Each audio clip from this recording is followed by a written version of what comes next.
Kesal. Sebab tu kenapa Allah SWT jadikan lelaki suami yang wajib, yang perlu pergi mengaji supaya memahami hati isteri. Kan? Pahami dia, kan? Lapang dada dengan sifat, dengan emosi dia, kan? Pujuk, kan?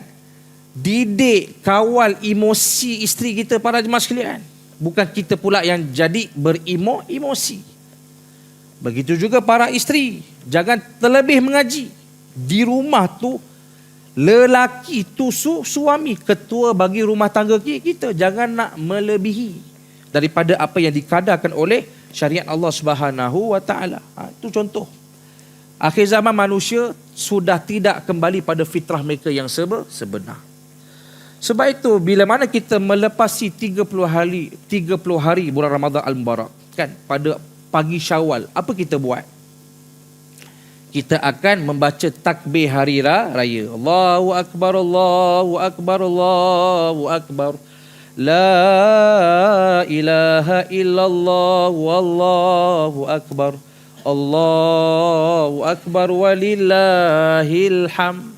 Apakah simbolik takbir raya ini, para jemaah sekalian? Nak bagi tahu apa dia? Barang siapa yang melepasi semua pengisian yang Allah susun sepanjang Ramadan ini, keluar nanti apa yang akan jadi pada kita, kita akan kembali menjadi hamba yang hanya hidup ini untuk membesarkan Allah Subhanahu wa taala.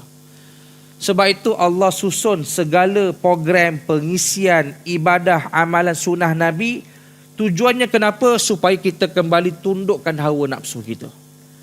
Bila mana nafsu kita ni tertunduk, tersungkur dengan amal ibadah kita pada Allah SWT, maka apa yang akan berlaku? Hati kita akan menjadi semakin membesar, semakin bercahaya, semakin bersinar.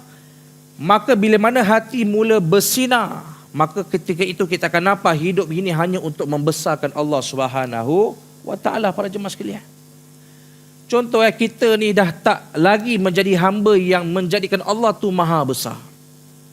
Kan, contoh.